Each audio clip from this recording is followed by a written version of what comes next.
There's a kind of betrayal that doesn't scream. It smiles, clinks a wine glass, and thanks you for topping it off. You don't notice it at first. You're too busy trying to be helpful, trying to feel useful again. Then one night, it looks you dead in the eye, while you're pouring the drinks, and you realize, you've been serving your own humiliation by the glass. When I lost my job last spring, I thought the worst part would be the money. It wasn't. It was the slow fade. The way people stop asking how you're doing after week 2. The way your wife stops calling during lunch breaks, because you're always home. The way the house starts to feel smaller, like the walls are disappointed in you too. I'd been working in finance for nearly a decade. Not flashy Wall Street stuff, just steady, middle-class portfolio management. Predictable hours. Good benefits. The kind of job that let you sleep at night. Then one morning, the company downsized. I got the call, the handshake, the awkward HR packet. That was it. I came home early. My wife, Rebecca, was in the middle of watering the plants. She didn't cry. She didn't get angry. Just gave me this quiet, tight-lipped hug and said we'd figure it out. And for a while, I believed her. The first few weeks were normal, if a little tense. I handled the groceries, did the school runs for our daughter, Megan. I told myself I was buying time, breathing room to find the next thing. She still worked full-time in marketing, remote. Busy, always on calls. But we were okay. Then came the wine nights. At first, it was once a month. Rebecca said she needed to unwind with her girlfriends, just a few laughs, maybe a charcuterie board, some Pinot Noir in the living room. I encouraged it. Thought it was healthy. A nice way to let off steam. Then it became once a week. Sometimes twice. Always on the same nights Megan stayed over at her cousin's. Convenient. Rebecca said the girls loved how I made myself useful, setting out glasses, lighting candles, refilling drinks when they got caught up in gossip. She even joked that I was their honorary bartender. I played along. What else was I gonna do? A man out of work doesn't have a lot of ways to feel needed. So I leaned into the role. Smiled, joked, even Googled wine pairings to seem more impressive. But something started to feel off. It wasn't the wine. Or the laughter. It was him. The first time I saw him, I assumed he was someone's husband dropping by to pick them up. Tall, good-looking, the kind of guy who wears a denim jacket without irony. He shook my hand, said his name was Dan, and joked that he was one of the girls tonight. Everyone laughed. Rebecca didn't introduce him directly, just brushed past it, poured another glass, changed the subject. I didn't push. It felt rude. But I noticed after that, he came back. Not every week. But often enough. Sometimes he brought wine. Sometimes dessert. Once, flowers, he claimed they were for the group. To brighten the vibe. Everyone cooed. I smiled and poured. But something about the way he looked at Rebecca. That wasn't a group dynamic. Then last week, Thursday night, I walked into the kitchen to grab more ice. The party was in full swing. I came back through the hallway just in time to hear my name. Laughter. Then a voice, his voice, saying something I couldn't quite make out. And then Rebecca said, "Shoo, he's coming back." They didn't see me pause. Didn't see me standing just beyond the doorway, one hand on the wall. What she didn't know, what they didn't know, was that I'd forgotten the wine opener. So I turned back to the kitchen. And on the counter, beside the unopened bottle, was Dan's phone. Unlocked. Face down. I don't know what made me pick it up. Curiosity. Instinct. I flipped it over. Open. One message thread at the top. Rebecca's name. And the last message she sent. Can't wait until they're all gone. You can stay the night. I'll tell him we drank too much again. I didn't open the thread. I didn't need to. Because that was the moment I realized, I'd been uncorking bottles and passing out snacks for the man who was sleeping with my wife. The rest of that night went on like nothing happened. The laughter, the clinking glasses, the tipsy cheers that echoed off our walls. Rebecca was radiant, glowing, even, the kind of carefree you only see when someone thinks they've gotten away with something. I played my part. I brought the ice. I poured the wine. I even made a joke about Dan's jacket, and he laughed like we were old pals. But inside, I was unraveling. The next morning, Rebecca was chipper. She said the girls had a blast. Asked if I could drop Megan off at her dance class so she could clean up a bit. I nodded. And as I pulled out of the driveway, I realized I didn't feel anger yet. Not rage. Not heartbreak. Just clarity. Like the fog had finally cleared, and I could see every step she took to get here. I started putting pieces together. The Tuesday book club meetings that always ran late. The bottle of cologne that didn't belong to me. Rebecca claimed it was a sample from a client. The sudden surge in energy she had every Thursday night, like she was 17 again and on her way to prom. I came back from dropping Megan off and just sat in the car for a while. Inside the house, she was humming to herself. Vacuuming. Whistling. Like a woman who was satisfied, content, untouched. And I remember thinking, she doesn't know I know. And that meant I still had time. So I did what any man backed into a corner might do, I watched. For the next week, I paid attention. Not just to Rebecca, but to Dan. His car. His routines. His little half-smiles when he'd show up. His subtle glances when I wasn't supposed to be looking. On Thursday, I said I was going to visit an old coworker about a lead. I kissed Rebecca on the cheek and left. Then I parked around the block. From my car, I watched as Dan's SUV pulled up at 6:45. He didn't knock. Just walked in with a bottle of wine. Like he lived there. And 20 minutes later, when the rest of the girls arrived, I realized something else. 2 of them had stopped bringing wine. One brought cookies. Another just scrolled her phone the whole time. They weren't here for a party anymore. This was a cover. An audience to mask something uglier. A weekly excuse. A distraction. And I was part of it. Later that night, after everyone left, and yes, Dan stayed, because he drank too much, of course, I returned. Quietly. Slowly. I used the side door and walked through the kitchen like I'd forgotten something. When I walked into the living room, Rebecca jumped off the couch. Dan looked up like a deer in headlights. And I just stood there, hands in my pockets, and asked her calmly, "Want me to make him some coffee before he drives home?" She blinked. What are you doing back?" Dan stood up, awkward. Mumbling something about, "No offense, man." I told him to sit down. He didn't. I turned to Rebecca and said, "You want to tell me how long this has been going on? Or should I let Dan do the honors?" She didn't answer. But the way her face drained of color told me everything. Dan stammered something about, "We didn't mean for it to happen, and, it's complicated." Rebecca snapped, told him to leave. He did. Didn't even look back. And when the door shut behind him, she finally exhaled. Sat down. Put her face in her hands. "I was going to end it," she said. "I swear. I was going to tell you this week." I asked her when. Before or after I poured him another drink? She didn't answer. And I didn't yell. I just walked to the kitchen. Made a pot of coffee. Sat across from her and asked the question that really mattered now. "Why did you make me serve him?" She stared at the steam rising from her coffee like it might tell her what to say. I waited.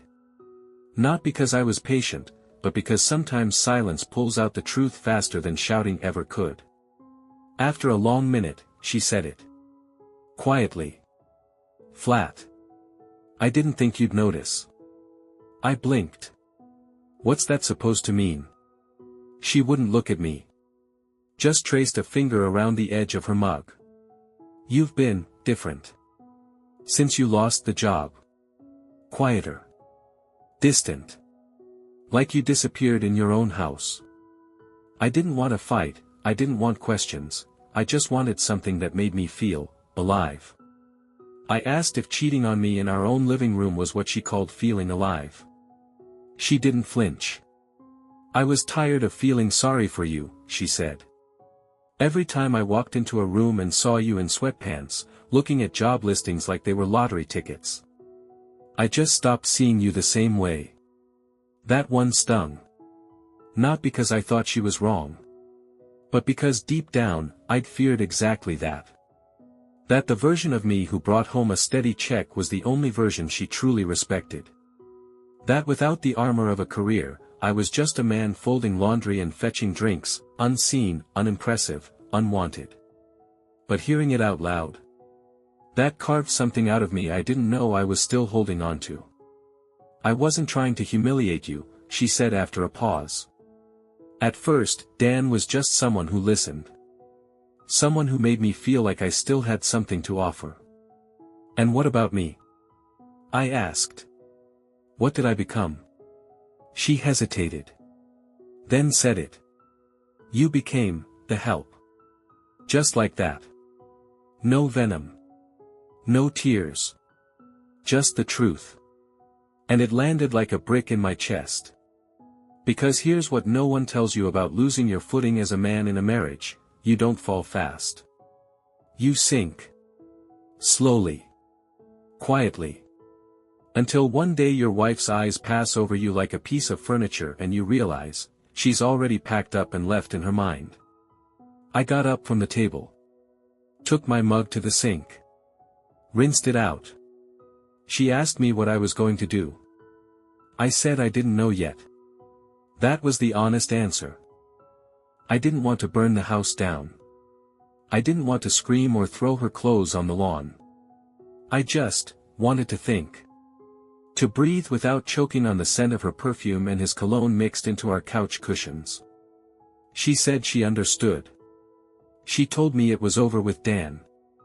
That she'd ended it, really ended it, that night. What she didn't say was that he hadn't been the first. I nodded. Then I asked if that was supposed to make me feel better. She didn't reply. I slept on the couch that night. Not out of punishment. Just distance. Space. Somewhere that didn't carry the ghost of someone else's laughter. And around 2 a.m., I opened my laptop. Not to look for jobs. Not yet. I started writing everything down. The dates. The texts. The subtle shifts. The receipts I didn't realize were clues. Not because I planned to blow it up, but because I needed a record. A timeline. A map back to myself. The next morning, Megan asked why I hadn't come to bed. I told her I'd fallen asleep watching TV. Rebecca didn't correct me. And that was its own kind of betrayal, how easy the lie came. Later that week, she came to me with a proposal. She wanted to go to counseling. Said she'd found someone, already booked the appointment. I told her I'd think about it. Because here's the thing. Once someone decides you're the help, it takes more than an apology to reset the table. It takes truth. All of it. And something told me, there was more I didn't know yet. The therapist's office was one of those cozy, overpriced rooms with diffused light, a fake plant in the corner, and 2 chairs that somehow made you feel like you were already wrong just for sitting in them. Rebecca talked first. She always did. She had the easier story to tell, the kind that fits into boxes. My husband lost his job. I felt neglected. I found someone who listened. But that wasn't the whole truth. And we both knew it. The therapist, a woman named Rachel with warm eyes and a too steady voice, nodded a lot. She asked about timelines. Emotions. Why Rebecca hadn't said anything sooner. Why I hadn't noticed. All the gentle questions that try to poke holes in a story without making anyone bleed. Then, mid-session, Rachel asked if there was anything else Rebecca hadn't shared. That's when she glanced at me. Then looked down. And that's when it came out. It wasn't just Dan. There'd been another. Before Dan. Brief. Over a weekend trip to a marketing retreat last winter. A coworker. She swore it was just one night. That it meant nothing. But she hadn't told me. And wouldn't have, if Rachel hadn't asked. And something in me shifted. Not anger. Not shock. That had all passed weeks ago. This was something colder. Detachment.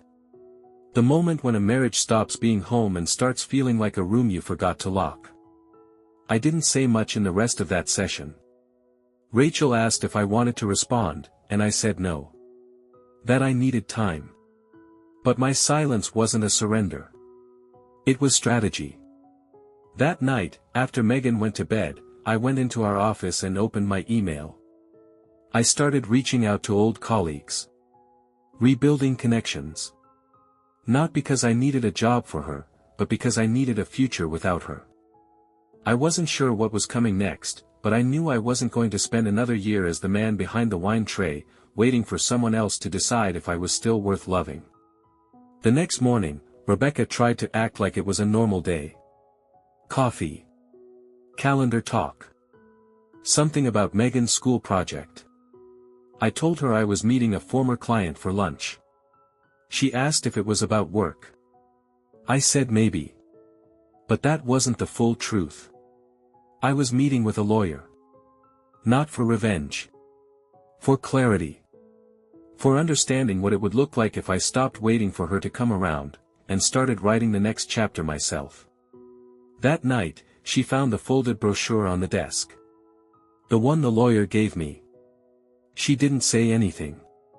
Just left it where she found it. And that silence felt like the most honest thing between us in months. We still slept in the same house. Still passed each other in hallways. But something had changed. The balance had shifted. She knew it too. And I think, part of her respected it. Because the one thing more unsettling than being betrayed, is realizing the person you betrayed might finally walk away. 2 weeks went by. We were living in the same space, breathing the same air, but barely speaking. Not fighting, just drifting. Like two strangers politely sharing a waiting room. The house was quieter than it had ever been. Even Megan started picking up on it, asking questions we weren't ready to answer. I kept the brochure tucked in the drawer. Not as a threat. Not as leverage. Just as a reminder that I had a choice. And then one night, Rebecca knocked on the door of the guest room where I'd been sleeping. Not to fight. Not to beg. Just to talk. She sat down on the edge of the bed, hands clasped, eyes soft. Not the cold detachment from before. Not the smugness of someone getting away with something. This time, it was just her. Vulnerable. A little afraid. I know I don't get to ask for anything, she said. But I'm asking anyway. She wanted one more session. Just one. Not for the marriage, she said, but for the truth. Something honest. Raw. Without pretending we were trying to fix anything. I agreed. And in that session, she told me everything. About Dan. About the coworker. About how long she'd been unhappy, not with me, she said, but with herself. That watching me fall apart after the job loss made her feel helpless. That she hated the part of her that resented me for being vulnerable. That she used the affair like a shield, something that gave her control while everything else felt uncertain. She said she didn't recognize herself anymore. And maybe, hadn't for years. I told her I didn't recognize her either. But I also admitted something I hadn't said out loud until then. I let myself disappear, too. Because the truth was, I hadn't just lost a job. I'd lost myself. Stopped showing up in the mirror. Started defining my worth by what I earned instead of who I was. And in that vacuum, I became easy to step over. That doesn't excuse what she did. Not even close. But it explained part of how we got here. And sometimes understanding doesn't lead to forgiveness. Sometimes it just helps you put the pieces down instead of carrying them around forever. After the session, we didn't drive home together. We took separate cars. No plan. No final words. That night, Rebecca knocked on my door again. But this time, she wasn't asking to talk. She was holding a letter. She said it was for me, and then went back to her room without waiting for a response. I sat on the edge of the bed and read it. It wasn't a plea. It wasn't a dramatic confession. It was a list. All the things she remembered about the early years. Our first apartment. The way I'd make pancakes every Sunday even though I was terrible at it. The night she found out she was pregnant and how I cried before she did. She ended it with this. I don't know if love is enough. But I do know you deserved more than what I gave you. And I hope someday, if you do walk away, you know it wasn't because you failed. It's because I did. I didn't sleep much that night. Not because I was hurt. Because I was starting to feel clear again. For the first time in months, I felt like I wasn't drowning. And maybe, just maybe, I was ready to make my move, not for revenge, not out of pride, but to reclaim the part of me that still believed I could start over. A month later, the house was quieter, but in a different way. Not tense. Not broken. Just still. We'd made a decision. Together. Not to work it out. Not to pretend. Just to pause the performance. Let the truth settle. Give each other the space we'd both been afraid to ask for. I moved into an apartment 2 blocks away. Nothing fancy. A 1-bedroom with uneven floors and a stubborn bathroom light. But it felt like mine. The first space in years where I didn't feel like a background character in my own life. Rebecca kept the house. For Megan's sake, mostly. We agreed on split custody, no lawyers involved. Not yet, anyway. There was no shouting, no courtrooms.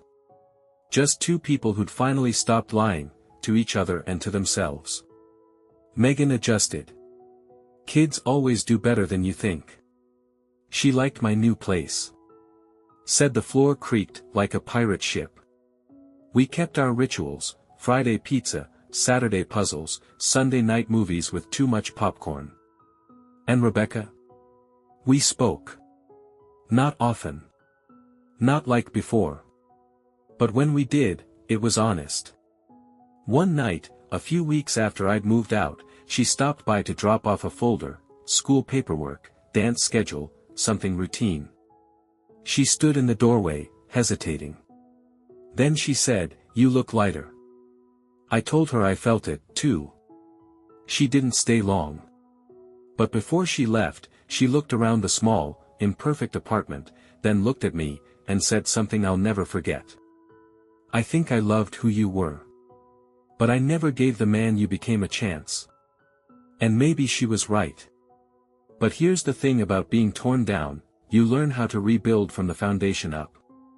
And this time, I wasn't building for someone else's approval. I was building for me. No wine nights. No masks. No refilling someone else's glass while mine sat empty. Just mornings with real coffee. Days filled with purpose, small ones at first. An online class. A freelance project. A phone call from a former client who heard I was back in the game. Life didn't snap back overnight. But it started moving again. And that, in itself, felt like a kind of victory. 1 year later, to the week, I hosted my own small gathering. Just a few friends. Laughter. Music. No secrets hiding in the corners. Megan helped me pick the wine. And when I poured it, I made sure, this time, I poured my own glass first.